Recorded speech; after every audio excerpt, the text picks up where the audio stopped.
So, new year, new anime, and same old me. How time flies when you subject yourself to the whims of the seasonal anime cycle. As I try to wash the stink of fall off, I have to say this lineup is looking promising thus far. But in order to get said lineup, I had to pick shows. So that I did with my tried and tested method. That is to say, betting on horses named after shows at the local raceway, and whichever didn't end up at the glue factory for my morning huff were my winners. And hot damn if we didn't get some winners this time around. Re:Zero is back to haunt us like anime herpes, but at least I just got done watching it for another video series, so now I actually get to talk about my opinions on it. Koisuru Asteroid looks like a cute little slice of life show with a big steaming pile of yuri just under the surface. But who am I to complain? Darwin's Game sounds like an edgy action series that could be trashy enough to enjoy. Shaft stepped out of their self-imposed Monogatari prison long enough to blast a Madoka Magica spin-off at us, so you should know what to expect.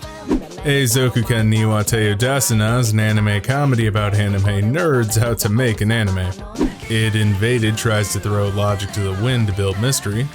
Pet's looking to be a psychological thriller with weird powers. Overflow was one of my many poor choices this season, being an ecchi romance involving sisters and childhood friends. Lurch brings us Jibaku's Shounen Hanako-kun, a cracked-out comedy show about ghosts and love that I'm probably gonna drool over. Runway de Waratte looks like Ezla's take on drama with a fashion focus. Boku no Tonari ni Ankoku Hakaishin ga Imasu is reverse Chubio Geki Hatsuboi with a female audience in mind, which I'm not opposed to. And Kyoto City looks like a series stuffed with confusing genres to build a serious comedy, dark, fantasy, mystery show that's probably gonna fall flat on its face if it isn't careful. Damn, I've got a full plate this time around, so let's get into it. Let's get this started proper with Re:Zero, which is back again. Literally back. It's not a sequel, it's just Re:Zero cut into hour-long episodes. If you liked Re:Zero and wanted to watch it again, this is your chance. I watched this series only a few months back for the first time, when doing obligatory plug for another video in the top right corner, and found it okay. It was interesting enough, but certainly didn't resonate particularly hard with me as a viewer. But that's not what this re-release is for. This is to whet people's appetites for the long-awaited Season 2, which is actually why I'm rewatching this series now. Check it out if you want to see one of the most defining series in Isekai, a decent shonen series, or like things a bit brutal. Because if I can give Re:Zero one thing, it pulls off its premise well. Koisuru Asteroid has a decent start for a fluffy sort of anime. The characters were charming, the premise was unique enough to give it an edge, and I'm a sucker for a show about astronomy. Where most slice-of-life shows try to lean on comedy to keep the audience engaged, this falls more in the Kyoani camp of actually letting the character interactions do the work, so you're invested in them and their lives. This is pure slice of life, so don't expect hard-hitting plots or laugh-out-loud comedy. If you're looking for a show with some girls hanging out and a bit of yuri to spice up your life, this is it. The animation's appealing too, with expressive models, animated well with some nice detail while avoiding being too 4-koma-ish in its presentation, despite being a 4-koma show. Effort was put in, and I'm digging it. Let's look at Darwin's Game, a series where augmented reality games are taken a bit too far and people play for keeps. Mystery and suspense are the key selling points here, with an edgy edge to keep people interested in watching in the first place. A dude gets roped into this extreme app at the start and learns to kill or be killed. Survival of the fittest and all that. And of course he has a hidden power to be super strong. You like blood, violence, and brutality without much explanation at the start, you'll probably get a kick out of this. But the art direction is a tad not good. If I had to say why, I would press it on the models for having an inconsistent eyeline, being bulky as hell, too bland of a color palette, and not enough style to the art itself for it to feel intentional.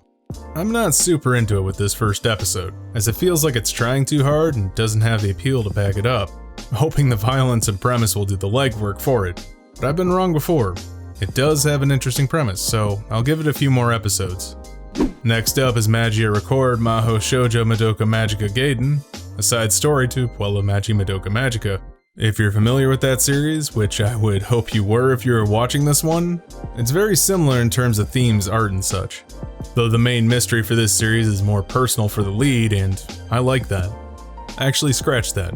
I like just about everything about this one, as I trust the audience to be familiar enough with the basic rules while striking out visually with a new location that's dripping with intrigue.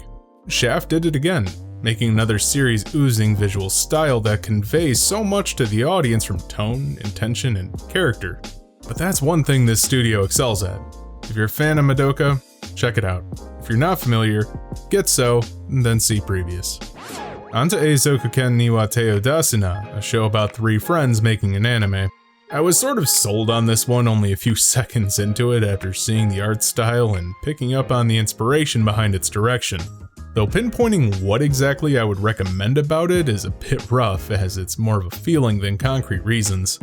I'll still give it a shot. If you like characters with spunk, banter, but believable relationships who have clear motivations, and a lighthearted tone that takes itself seriously to not undercut the emotional investment, this is a great starting point.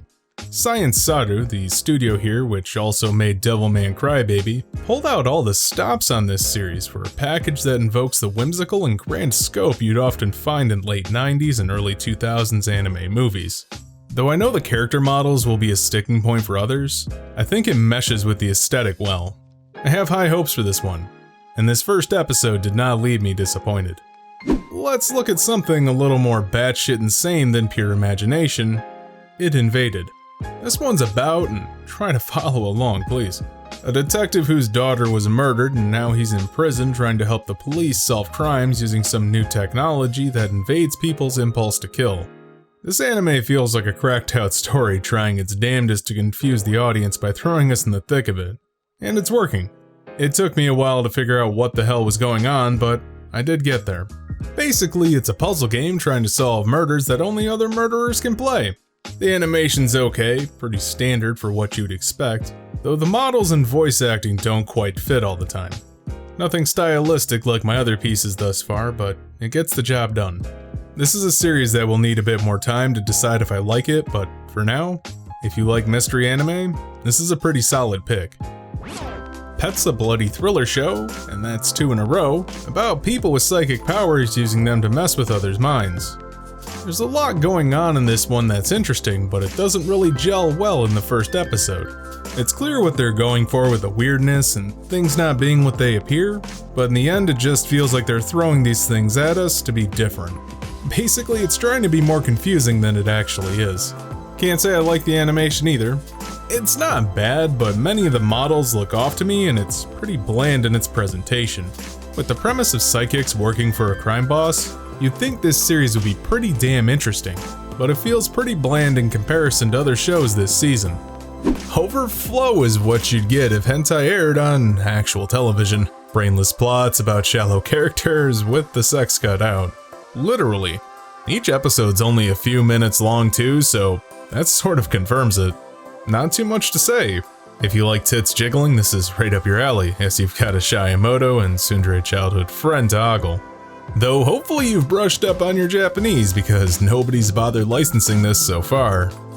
Not that the story of a brother hooking up with his sister in the bath is super complicated. I wouldn't worry too much. It's an easy pass for sure. On to Lurch's contribution this season, Jibaku Shounen Hanako-kun, a show about the common Japanese legend of Hanako-san, a girl who died and haunts bathrooms at schools. But there's a twist this time around, with Hanako-san being a boy. A girl summons him to grant her wish for love and things get complicated quick, in a good way.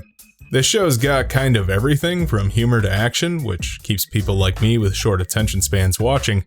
Not to mention it drips artistic style that feels almost like a trigger work, with its color palette, thick lines, and exaggerated movements. And I love it. Immediately it jumps out to me as something different among anime, setting a mood for the show while being visually engaging. Not to mention its use of colors effectively sell the surreal. Highly recommended watch for this season.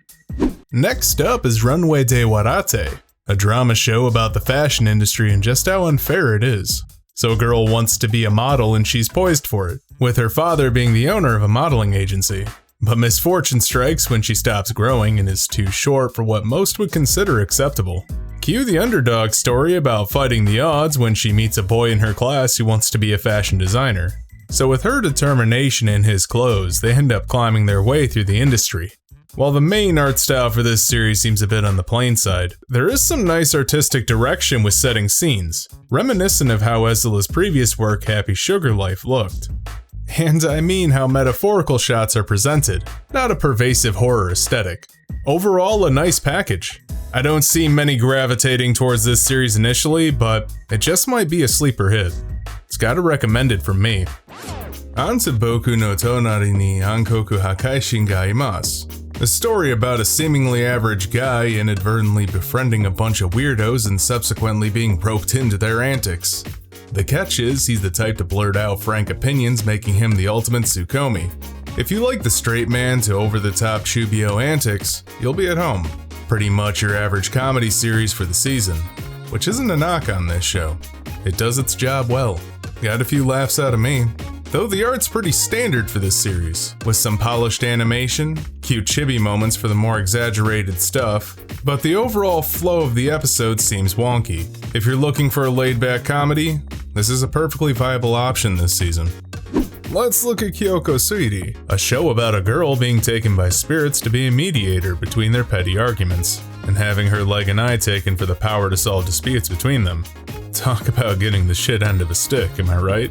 The show's got pretty much everything, with spirits, action, romance, and a dose of comedy by having a protagonist who's not hung up on all the shitty things that have happened in her life. The animation's pretty plain, which isn't awful. The show looks like pretty much any other one out there, but the first episode is saved by its premise, which is a mess of elements clashing for something cohesive. Decent art and a story about a girl and a guy who are pretty much polar opposites teaming up to solve problems? If you like shows with a varied tone, check it out. I feel like I have room for at least one more show this season, and I'm coming up a little short in the ecchi comedy department. But decisions. How will I ever... Oh look, it's this tired gag. Wheel of depravity, turn, show me the series that I should spurn. Hooray. We might as fucking well. Ishuzoku Reviewers is an ecchi comedy show packed full of monster girls. And I realize over half my audience just bought a one-way ticket to Fapsville courtesy of this one already. So we have a typical fantasy world with elves, monsters, fairies, demons, and such. But instead of it being some boring average adventure show you could find anywhere, this one decided to center itself around brothels and how such diverse creatures would get their freak on with one another. That actually leads to some decent comedy, with a goddamn YMCA parody for the intro. Though the animation's not much to write home about, at least if there's not tits on screen. When there are tits though, it's top tier with them jiggle physics. If you like borderline porn with some funny moments liberally peppered throughout, this is actually an easy pickup. If you're too busy worrying if someone will walk in on you, give it a pass. Well, with that, we've got winter 2020 locked and loaded. And I have to say, it's been a pretty good start so far. With a diverse selection and solid starts for animation, I'm definitely feeling this season more than the last. Let's just hope it can stick the landing. Hey, you made it to the end of the video. Don't forget to like, comment, subscribe, and do all the other YouTube things to help the channel grow. And I'd like to give a special thanks to my Patreon, Volcarona, for their continued support. Thanks for watching.